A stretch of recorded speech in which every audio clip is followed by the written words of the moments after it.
Q30 Newscast. We have an exclusive interview with Judy, Olian, where she talks more about her hopes for the future and the School of Law welcomes a new dean. And we take a look at how Quinnipiac accounting students are helping Hamden residents this tax season, and more on the recent whooping cough case on campus. We also take to the quad for a look at the recent snowstorm. Plus an inside look at a special bakery just down the street. All that and more coming up on the Q30 Newscast.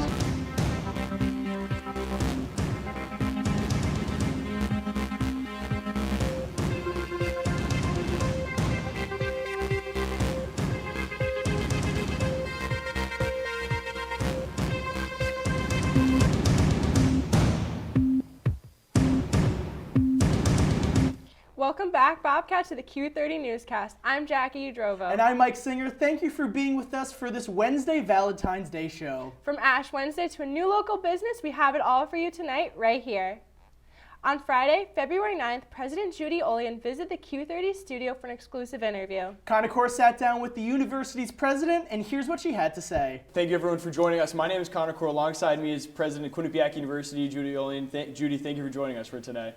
Thanks, Connor, and I'm delighted to see you again. The last time we saw each other was something like 6 in the morning at Tampa. Yeah. As we were celebrating the great hockey championship. Yeah, something special did happen down in Tampa this past spring, but we appreciate you taking a couple minutes to speak with us. Just got a quick couple questions for you, just about kind of the university as a whole. So, first question for you. You've talked and released the 10-year plan, I think back in 2021, with all the near-term projects that have been now completed with the Rec and Wellness Center, with the 2 academic buildings and the residential halls. What's the university's plan for the next 5 or 6 years when it comes to your overall 10-year plan vision?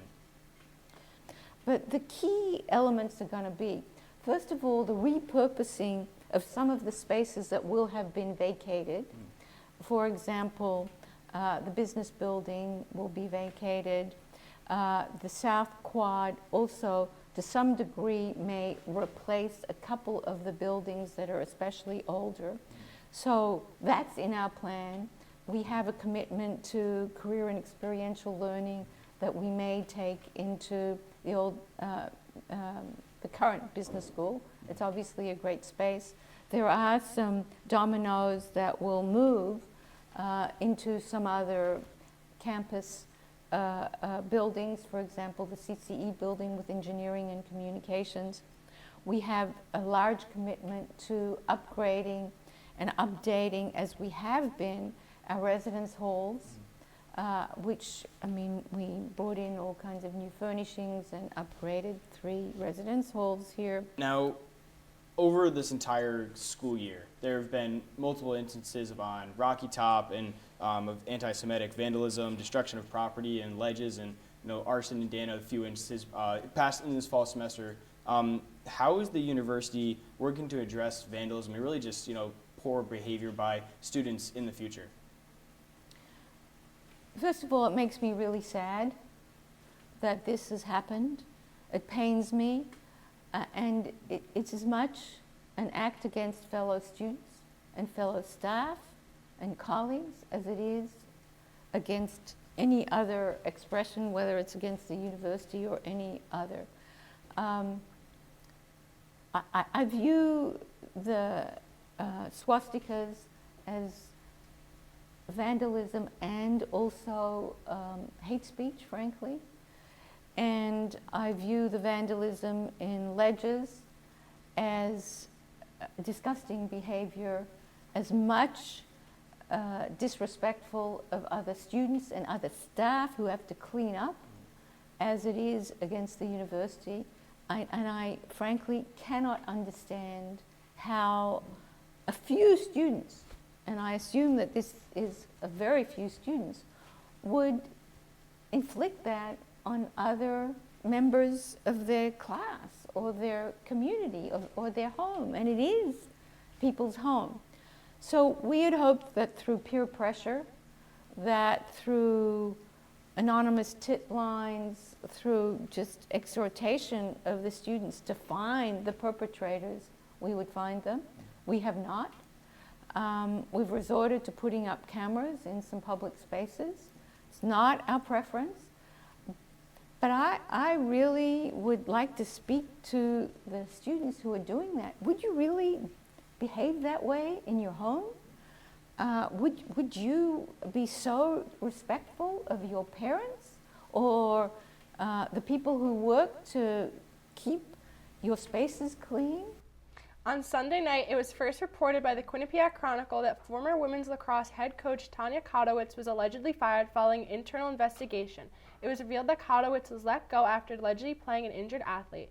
Quinnipiac Athletics announced in January that the former head coach would be leaving the program with no explanation. The documents revealed that Kotowitz played an athlete during an off-season tournament without being cleared by athletic trainers. It was also revealed that the team had been without a permanent athletic trainer during the off-season, leading to many miscommunications. The athlete and her father claimed that the incident never occurred and that athletics was looking for a reason to fire the coach. It was announced on Tuesday, February 12th, that the School of Law would be hiring Brian Galini to replace Jennifer Brown as the new dean of the school. Brown is stepping down after a decade at the School of Law on June 30th. Galini, according to the email, will be joining QU after previously being at Willamette University College of Law in Salem, Oregon. For everyone here at Q30, we welcome Brian to the Bobcat community. Today, it was announced that the QU Campus Climate Survey presentation will now take place on March 5th at the North Haven campus in the morning, followed by a presentation on the Mount Carmel campus in the afternoon. The survey was conducted during the fall semester through a panel of students and faculty. The results were previously scheduled to be announced yesterday, but were changed due to the snow. After the results are shared, those in attendance will be able to ask questions. Students can attend in person or on Zoom, links found in the email sent today. On Friday night, the university announced via email that a case of the whooping cough had been reported within the campus community. Keenan Mills has more on the story. Friday saw a university-wide email sent to faculty, staff, and students, alerting them that a student had been diagnosed with whooping cough. Whooping cough, also known as pertussis, most common in babies, is an illness that is spread through the air from person to person. According to the CDC, whooping cough is very contagious. For the Quinnipiac student, they were alerted of the diagnosis while they were at home, away from campus. The university has already reached out to the students that may have been in contact. Despite this, the university still felt that it was best to disclose the information in hopes of a, quote, abundance of caution and caring for the health of the community, end quote. Early symptoms of whooping cough consist of a runny nose as well as a mild fever and cough. After a week or two, they could increase to rapid coughing fits that generally last from 1 week to 6 weeks, but could be extended all the way to 10 weeks. Quinnipiac suggests if these symptoms sound familiar to students, that they should contact Quinnipiac Student Health Services or their local health care provider. According to the CDC, the best way to protect from whooping cough is a vaccine, and they suggest that everyone should have this vaccination. Also, general hygiene practices such as covering your mouth while coughing or washing your hands will help from the further spread of the illness. Along with all of the other information that I have mentioned, Quinnipiac understands that there still might be some questions surrounding whooping cough and suggests to follow this link right here. Reporting for Q30 News, I'm Keenan Mills.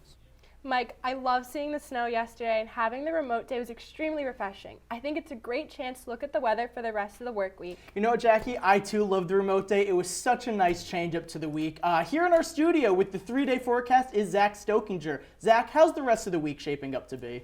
Thanks, Mike and Jackie. Well, the rest of the week, we're not going to be seeing any more snow. As we saw today, it was bright and sunny out with a high of 33 and a low of 21. Tomorrow, we're going to add a little bit more clouds in there with a high of 36 but a low of 16. And then Friday, we're going to have a high of 39 with a low of 26. For a full 7-day weather forecast, we'll be back after this break. Type 2 diabetes can have a big impact on your life, but how can it be prevented? Well, the first step is knowing if you have prediabetes, a serious medical condition that puts you at high risk for type 2 diabetes. 1 in 3 American adults has prediabetes, but more than 80% don't know they have it. The good news is, prediabetes can be reversed, and for many people, healthy changes in their daily routine can make a big difference. Take the 1-minute risk test today at doihaveprediabetes.org. Maybe you can make retirement happen. After all, you made home ownership happen. Homeschooling yourself on loans, beefing up your credit score. So I'm pre-approved. You were like, yes! Sorry. Color coding listings, ticking boxes, and flushing every toilet in a 20-mile radius. Home sweet home. You aced house hunting. Now get the tips you need to get on track at aceyourretirement.org.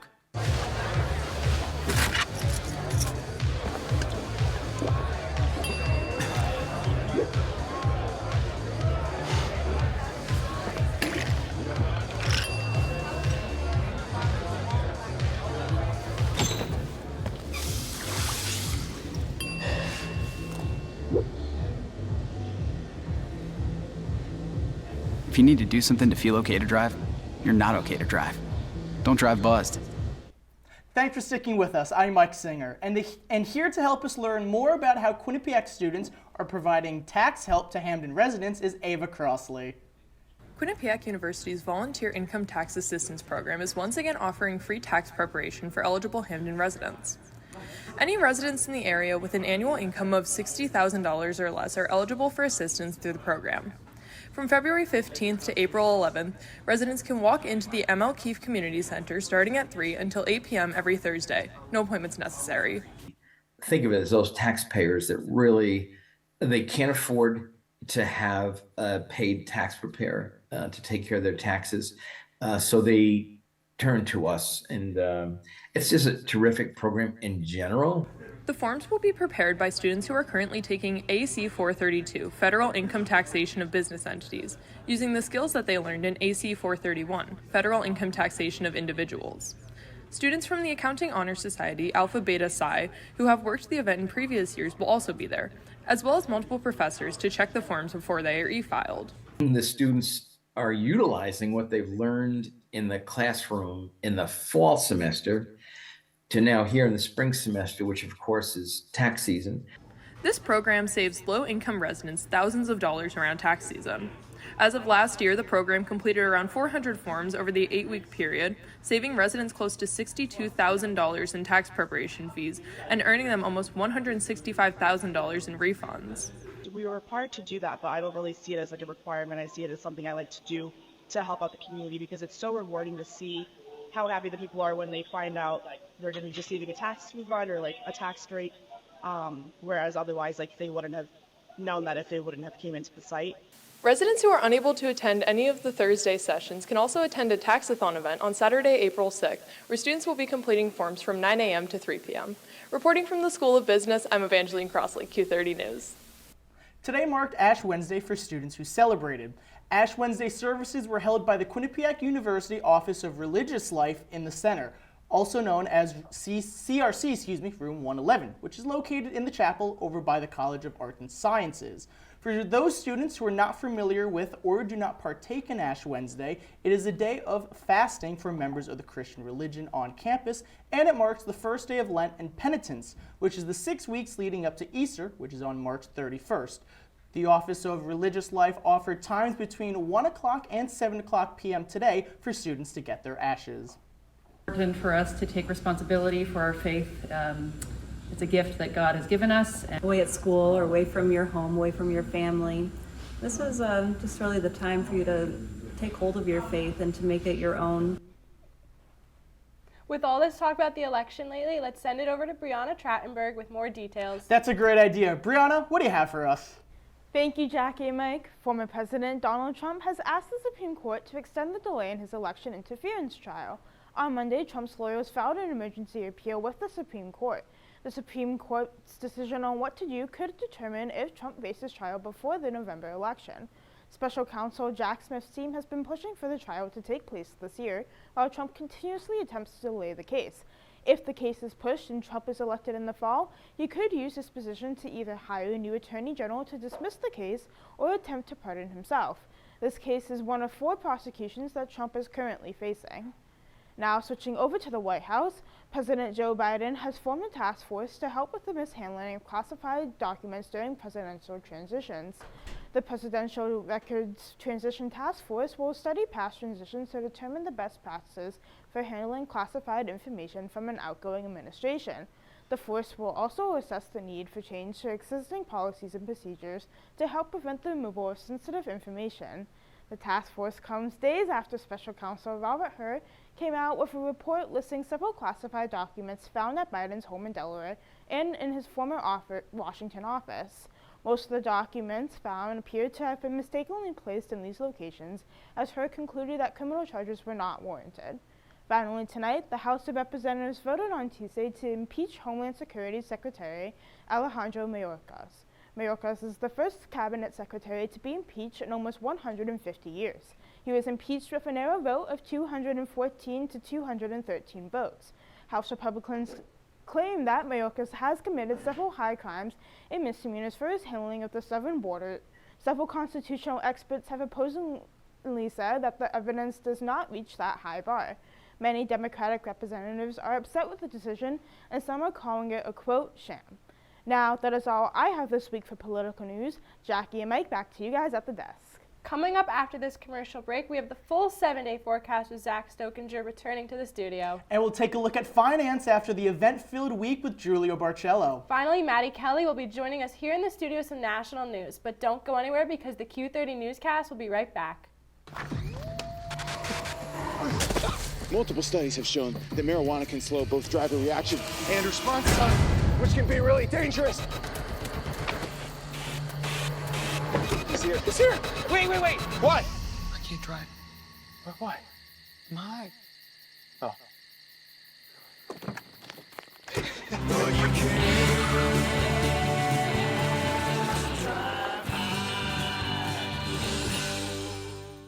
I know what you're thinking. I need a job. I need a new career. Well, I've been there. I've been there. I've been there. I wasn't happy with what I was doing. After high school, I didn't have a plan. I just wanted to start working. I got laid off twice, but you gotta keep going. You just need the right skills. Find an apprenticeship. I found a 2-year IT program. I found a medical course online. I'm now a consultant in the tech space. You have more options than you think. You can do this. You will find something. You will find something new. I don't think that many kids in my son's school even do it. He makes fun of his friend who vapes. He would never try it. She's into soccer. She's on the honor roll. She's just not the type. No way. No way. No way. No way, my kid would never vape. Get your head out of the cloud. Today, nearly 8,000 kids will start vaping. Maybe even yours. Learn about the dangers at talkaboutvaping.org. You know what, Jackie? I love when it snows. Winter is my favorite season, and you know what? Not to mention, I am a winter baby. Lucky for you, Mike, let's take a live look outside our studio. Tuesday marked the first snow day of the 2023-24 school year. According to the CT Insider, Hamden had about 5¼ inches of snow around 9 a.m., while next door New Haven had a reported 8 inches of snow by noontime. In preparation for the storm, Quinnipiac moved classes to remote for the day and asked students to move their cars to the York Hill parking garage to allow the easy plowing of the parking lots on the Mount Carmel campus. Last year, Quinnipiac had one snow day on February 28, 2023, but instead of going remote, all classes were canceled. As of right now, there are no upcoming storms in the next week. However, we have not seen a big storm in a few years, so we could see one coming soon because we are definitely due for one. From the Quad, Andrew Reynolds, Q30 News. Thanks, Andrew. You know what, Jackie? After looking at the live look, I think we should see what the rest of the week looks like. We have Zach Stokinger back in the studio with the weekly forecast. Zach? Thank you again, Mike and Jackie. Now, we've already seen Wednesday, Thursday, Friday. Let's take a look at the weekend.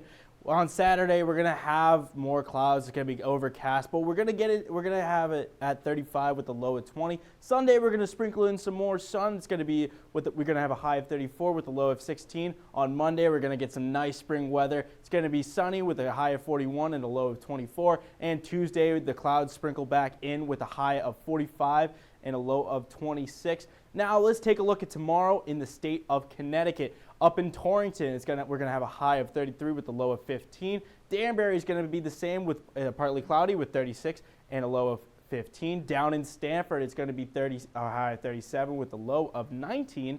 Up in Hartford, it's going to be a high of 36 with a low of 16.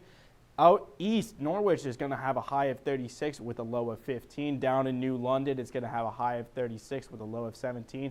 And in good old New Haven, we are going to have a high of 36 with a low of 18. Mike and Jackie, back to you. Mike, they do say it's all about those Benjamins, right? You know what, Jackie? Yes, they do, to quote Diddy. We have Q30's Julia Barcello here with us with more. Julia? Thanks, Jackie. Mike. Today we're celebrating Valentine's Day, and so is the economy. According to Statista, last year consumers spent $25.9 billion to celebrate. On average, consumers spent around $131 on their significant other. This year, total spending is looking to be similar at $25.8 billion, leading $185 per person. This breaks down to an $8 increase per person in spending. However, with inflation rising at 4% per person, the $8 difference is not as impressive. The National Retail Federation estimates $6.4 billion has been spent on jewelry, and coming right behind it is an evening out at $4.9 billion, and simple flowers are last at $2.6 billion. With little blockbuster movements in the economy, consumers are still feeling confident to spend. The U.S. jobs report came out with 353,000 new jobs and unemployment below 4%. This is a sign that consumers are going to be spending, however, likely not be running to spend. This year's Super Bowl once again had the most expensive ad real estate on television. According to the Wall Street Journal, brands are spending nearly $7 million for 30 seconds of ad time. Costs have nearly doubled over the past decade from $4 million in 2014. With an estimated 123.4 million viewers this year, Todd Cohen, the Vice President of National Video Strategy at Undertone, told U.S. News, quote, TV viewership has never been more fragmented, so this growth in the price demonstrates how much more valuable it's become to reach a mass audience at once. CBS Sports said the total number of viewers was up 7% from last year's average, making a new record. Some commercials even sparked some controversy. Temu, the Chinese e-commerce giant looking to conquer Amazon, took to the Super Bowl playing a whimsical style advertisement, emphasizing the low prices on various products. Last year's advertisement put Temu on the map. By the end of 2023, it was the #1 most downloaded app in the U.S. This January, that number of downloads is up to nearly 51 million users. Lawmakers expressed concern surrounding the safety of the app. On February 7th, 11 Republican lawmakers urged CBS and Paramount to not run the advertisement. In the letter written to CBS, lawmakers stated, quote, through the House Select Committee on the Chinese Communist Party has uncovered alarming findings that indicate Temu has a pattern of non-compliance towards illicit products entering the United States market, end quote. Now, Jackie and Mike, that's all I have for you, so back to you at the desk. You know, Jackie, I don't know about you, but one of my favorite things about the Super Bowl is the national anthem. Well, here with more talk about the nation is Maddie Kelly. Maddie, what's the latest? Thanks, guys. Let's get into it. Today at Union Station in Kansas City, Missouri, a shooting occurred at the parade being held in celebration of the Kansas City Chiefs winning this year's Super Bowl. 14 people were injured and 1 died in the shooting. The parade started at noon with shots fired soon after it ended. Police alerted people in the area throughout a post on X stating, quote, shots have been fired around Union Station. Please leave the area, end quote. 2 suspects have been taken into custody. Fans assisted police in finding the suspects. Mayor Quinton Lucas of Kansas City expressed, quote, I'm incredibly upset in a press conference earlier this evening. He also thanked law enforcement for their quick response.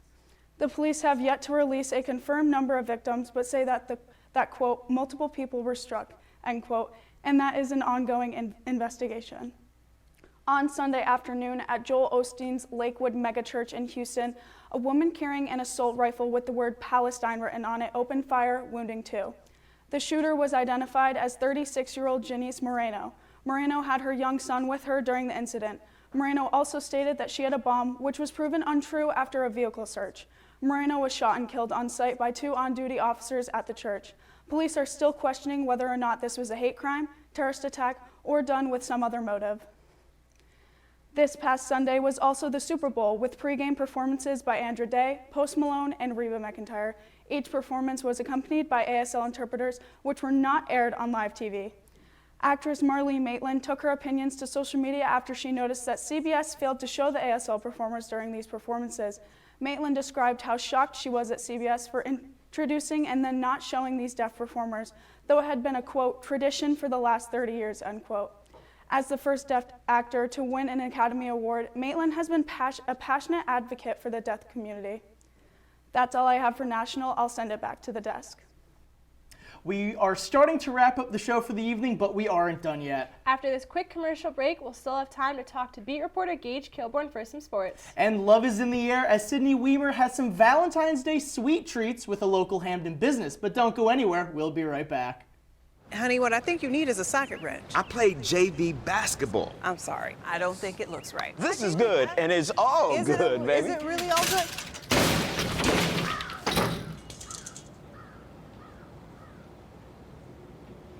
If you love me enough to routinely test your handyman skills, not to mention the strength of your marriage, then of course you'll visit nhtsa.gov/therightseat to make sure I'm in the right car seat. I'm gonna call my dad.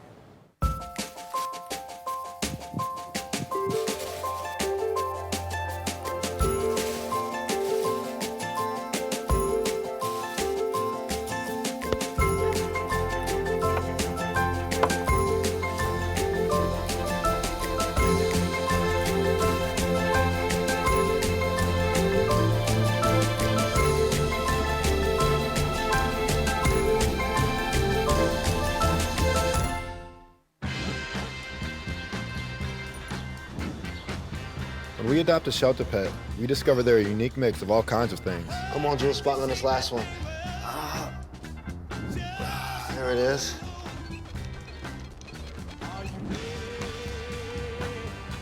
Keep going with it. Leo. They're a little bit of a lot of things, but they're all pure love. Coming back to Hamden, there's been a lot of sports news. Men's ice hockey beat reporter Gage Kilborn is here in studio to bring us the latest in sports. Gage? Yeah, thanks, guys. We'll start by going to York Hill, but not for the hockey teams. The men's basketball team has been dominating so far this season, and they extended their win streak to 10 games before dropping a 17-point loss to Mount St. Mary's on Saturday. The team currently boasts a 19-5 overall record on the season and have a 2-game lead over Fairfield for first place in the MAC. The team also saw Savion make history last Thursday as grad student Savion Lewis broke the Division I single-season assists record with 177 and is currently in the top 5 in the nation with assists per game with 7.4.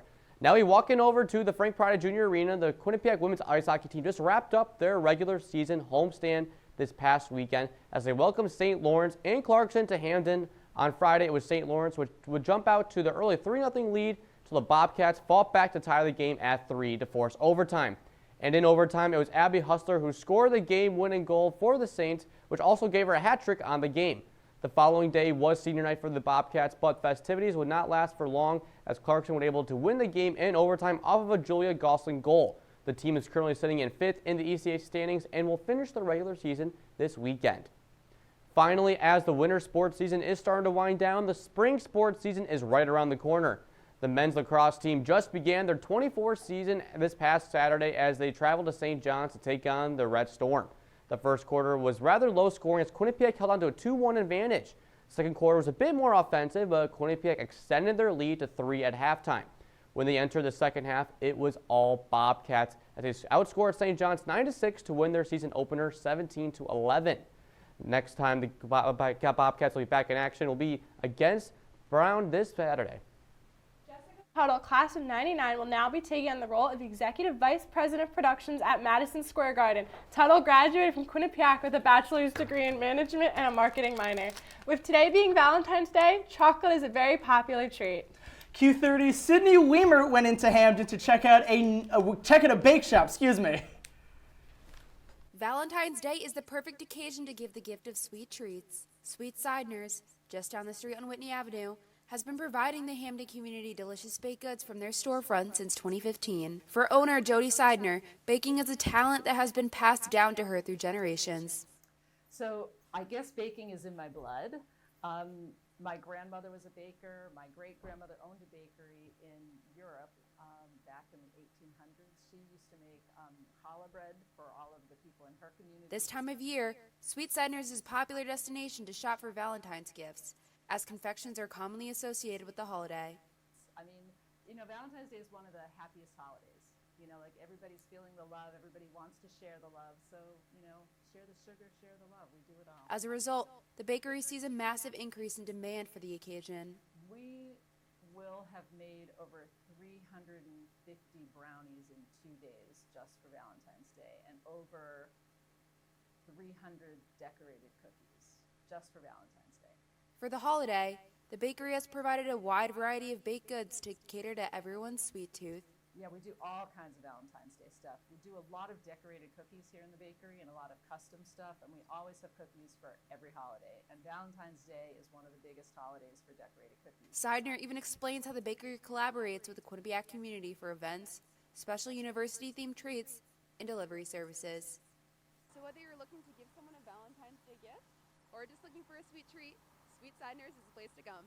Reporting from Hamden, Sydney Weimer, Q30 News. Unfortunately, that is all we have for tonight. But be sure to stay connected on Instagram and X at Q30 Television. I'm Jackie Udrova. And I'm Mike Singer. We'll see you next week, same time, same place, right here on the Q30 Newscast. Good night, Bobcats.